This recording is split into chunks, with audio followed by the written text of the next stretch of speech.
जय श्री हरि, जय श्री कृष्ण। आज हम श्रीमद श्री हरिवंश पुराण को 114 दिन में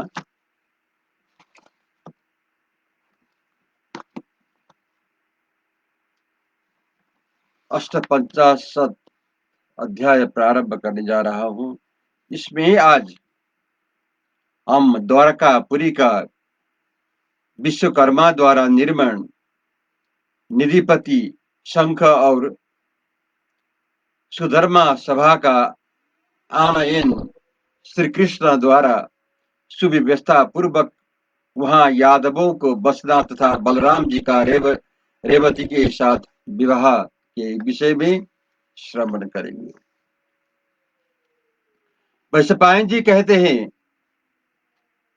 जन्मेजय, तदंतर निर्मल प्रभात काल में सूर्योदय होने पर भगवान श्री कृष्ण नैतिक जप एवं स्वाध्याय आदि पूर्ण करके वन के भीतर बैठे।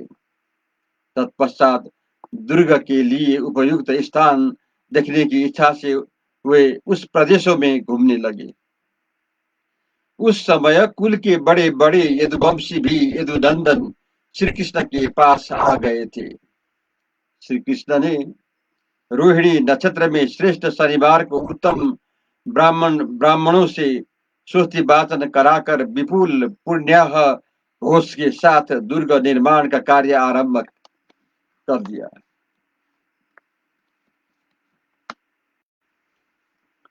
तत्पश्चात वक्ताओं में से श्रेष्ठ केशी हंता कमल नयन श्री कृष्ण ने जैसे वृतासुर के बैरी इंद्र देवताओं से कोई बात कहते हैं, उसी प्रकार यादवों से कहा, यादवों, मैंने देव सदन के समान इस भूमि का निर्माण कर लिया है। आप सब लोग देखें, मैंने इसका नाम भी निश्चित कर लिया है जिससे इसकी ख्याति होगी। मेरे द्वारा इस भूतल पर निर्मित हुई यह पूरी द्वारकावती के नाम को प्रसिद्ध होगी तथा इंद्र की अमरावती के समान रमणीय दिखाई देगी। मैं इस पूरी के वे ही चिन्ह, वे ही मंदिर, वैसे ही चौराहे, उसी तरह की सड़कें और वैसे ही उत्तम अंतपुर बनाऊंगा जैसे कि अमरावती में है। जैसे देवता अमरावती में आनंद भोगते हैं, उसी प्रकार उग्रसेन आदि आप लोगों भी निश्चित हो अपने शत्रुओं को पीड़ा देते हुए इस पुरी में सानंद निवास करें। घरों के शिलान्यास की सामग्रियां संग्रह करके लाई जाए, तिराहों और चौराहों की कल्पना की जाए, सड़कों के लिए भूमि का माप किया जाए तथा राजमहल में जाने का जो मार्ग है उसके लिए भी पूरी भूमि नापी जाए। गृह निर्माण के कार्य में लगे रहने वाले जो सुयोग्य एवं श्रेष्ठ शिल्पी हो उन्हें यहाँ भेजा जाए और जगह जगह मजदूरी का काम करने वाले मजदूरों को कारीगरों के साथ काम करने के लिए लगा दिया जाए। भगवान श्री कृष्ण ने ऐसे कहने पर जब सब यादव हर्ष से उल्लसित हो गृह निर्माण के लिए उपयोगी सामग्री का संग्रह करने में लग गए। उन्होंने सभी घेरे के लिए उनकी स्थिति के अनुसार शिलान्यास के निमित्त आवश्यक वस्तुओं का संग्रह किया। महाराज, तदंतर श्रेष्ठ यादवों ने एक पवित्र दिन को ब्राह्मणों का पूजन करके हाथों में सूत्र लेकर भूमि को नापना आरंभ किया। वे वासुदेवता के पूजन आदि कर्म भी विधि पूर्वक संपन्न करने लगे।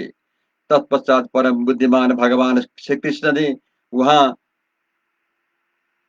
थवइयों से कहा, कारीगरों, तुम लोग यहाँ हम यादवों के लिए सुंदर ढंग से एक मंदिर निर्माण करो जिसमें इष्ट देवता की उत्तम विधि से स्थापना की जाए। यहाँ का मार्ग और चौराहा पृथक रहना चाहिए। तब उन थवाइयों ने महाबाहु श्री कृष्ण से बहुत अच्छा कहकर विधि पूर्वक दुर्ग निर्माण संबंधी प्रारंभिक कार्य, नीति खोदना, नींव खोदना आदि और संस्कार, भूमि शोधन, कंटक निवारण आदि करके यथोचित रीति से विभिन्न दुर्गों और मंदिरों का निर्माण किया तथा उनमें क्रमशः ब्रह्मा आदि देवताओं के लिए स्थान बनाए। उन्होंने जल, अग्नि, इंद्र तथा शील, ओखली, इन चार देवताओं के लिए 4 द्वार बनाए अथवा शुद्धाक्ष आदि 4 देवताओं के लिए द्वारों का निर्माण किया। उन कारीगरों ने शुद्धाक्ष इंद्र भल्लाट और पुष्प दंत की भी मूर्तियां बनाई और उनके लिए उपयुक्त स्थान निर्माण किया। जब महामनुष्य यादव उन भवनों में निर्माण कार्य में जुड़ गए, तब माधव श्री कृष्ण इस चिंता में पड़े कि किस तरह इस पुरी शीघ्र निर्माण हो जाए। दैव बस उनके भीतर पुरी का शीघ्र निर्माण करने वाली निर्मल बुद्धि का उदय हुआ, जो यादवों का प्रिय एवं अभ्युदय करने वाली थी। उन्होंने सोचा, देवताओं के प्रभाव प्रधान शिल्पी प्रजापति पुत्र विश्वकर्मा इस कार्य में समर्थ है। वे अपनी बुद्धि के अनुसार इस पुरी की स्थापना करेंगे। मन ही मन यह बात सोचकर भगवान श्री कृष्ण एकांत स्थान में विश्वकर्मा के आगमन के लिए देवताओं की ओर उन्मुख हुए। इसी समय परम बुद्धिमान शिल्पाचार्य सूर्यश्रेष्ठ विश्वकर्मा श्री कृष्ण के सामने आकर खड़े हो गए। विश्वकर्मा बोले, उत्तम व्रत को धारण करने वाले विष्णुदेव, मुझे इंद्र ने आपके पास शीघ्र भेजा है। मैं सेवक आपकी सेवा में उपस्थित हूँ। आज्ञा दीजिए, मैं आपकी क्या सेवा करूं? देव प्रभु, मेरे लिए जैसे देवादिदेव ब्रह्मा जी तथा अविनाशी भगवान शंकर माननीय है, उसी प्रकार आप भी मेरे लिए सम्माननीय है। मेरी धारणा के अनुसार आप तीनों में कोई अंतर नहीं है। महाबाहो, आपकी वाणी तीनों लोकों का ज्ञान कराने वाले है, अथवा तीनों लोगों को आज्ञा देने में समर्थ है। आप मेरे प्रति उसी का प्रयोग कीजिए। मैं शिल्प शास्त्र का पारदर्शी आपके सामने खड़ा हूं। आज्ञा दीजिए, कौन सा कार्य करूं? विश्वकर्मा का यह विनय युक्त वचन सुनकर कंस विध्वंसी यदुश्रेष्ठ भगवान श्री कृष्ण उनसे यह अनुपम वचन बोले। सूर्यश्रेष्ठ, पूर्व काल में देवताओं की जो गुप्त सभा बैठी थी, जहां हम लोग उपस्थित थे, वहां तुम भी थे। अतः देवताओं का जो गूढ़ प्रयोजन है, उसे तुमने भी सुना ही है। अतः यहाँ मेरे रहने के लिए अवश्य ही सुंदर सदन का निर्माण करना होगा।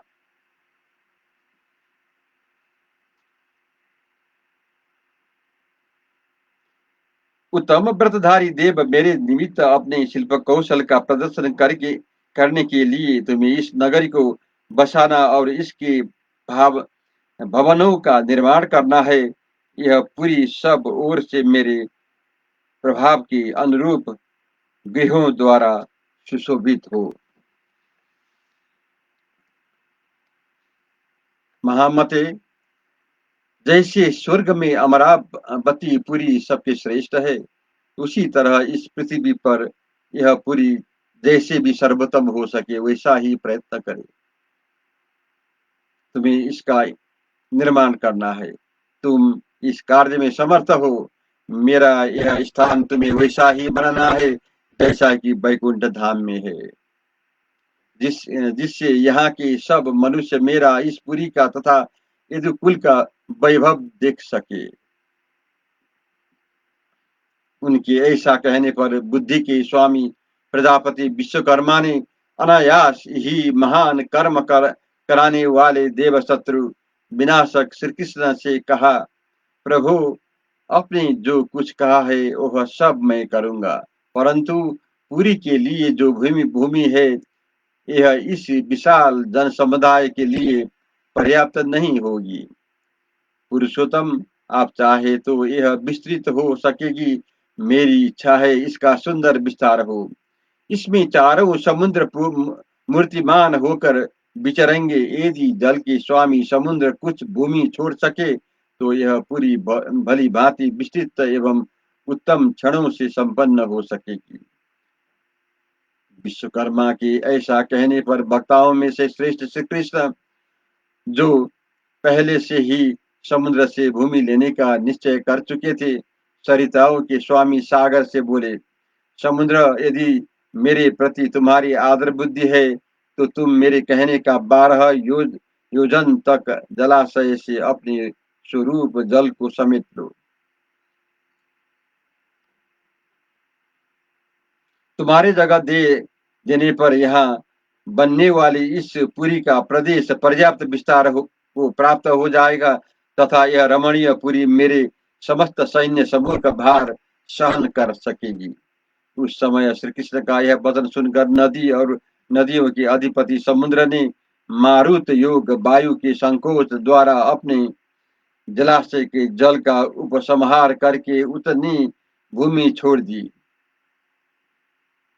पुरी का वह विशाल वस्तु देखकर विश्वकर्मा को बड़ी प्रसन्नता हुई।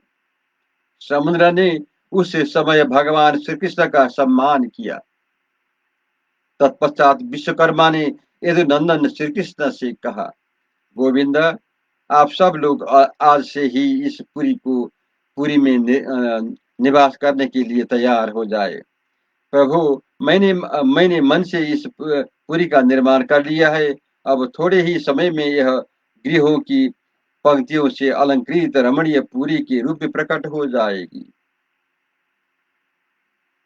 इसके दरवाजे बहुत ही सुंदर होंगे।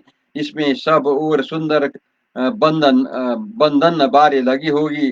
किले, परकोटे और अट्टालिकाएं इस पुरी को केयूर भुजबंद के समान सुशोभित करेंगे। यह पुरी भूतल पर पृथ्वी को चोटी के समान मानी जाएगी। विश्वकर्मा ने इस पुरी के देव पूजित प्रयोजन प्रदेश में श्री कृष्ण के लिए विशाल अंतपुर का निर्माण किया, जिसमें परिचर्या स्नान आदि के लिए अलग अलग घर बने हुए थे। इस प्रकार उस समय विश्वकर्मा ने मानसिक प्रयत्न के द्वारा उस कमनीय वैष्णवपुरी द्वारकावती निर्माण कार्य संपन्न किया। उसके द्वार का शिल्पकला की विधि के अनुसार बनाए गए थे। श्रेष्ठ परकोटे उसके शोभा बढ़ाते थे। खाइयों और टीलों से वह पूरी सुरक्षित थी तथा उसमें अट्टालिका, चहार दीवारी और तोरण यथास्थान बने हुए थे। सुंदर नर नारियों के समुदाय वहां बसे हुए थे। व्यापारी वर्ग के लोग उसकी शोभा बढ़ाते थे। नाना प्रकार के क्रय विक्रय वस्तुओं और दुकानों से वह भरी हुई थी। ऐसा जान पड़ता था मानो आकाश में विचरने वाली पूरी पृथ्वी पर उतर आई हो। उस पुरी के पौंसले और बावड़ियों में स्वच्छ जल भरा हुआ था तथा नाना प्रकार के उद्यान उसे सब ओर से सुशोभित कर दे रहे थे। इस अवस्था में वह ढकी हुई अंगों वाली विशाल लोचन वनिता के समान जान पड़ती थी। उसके चौराहे बड़े समृद्धिशाली थे। उसके ऊंचे ऊंचे महल बादलों से व्याप्त हो रहे थे। जय श्री कृष्ण, जय श्री हरि।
हरि शरणम श्री हरि शरणम प्रभु हरि शरणम श्री हरि शरणम श्री हरि शरणम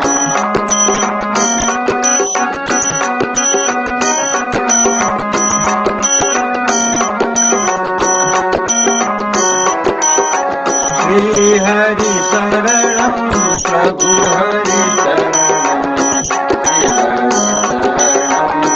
श्री हरि शरणम श्री हरि शरणम प्रभु हरि शरणम श्री हरि शरणम।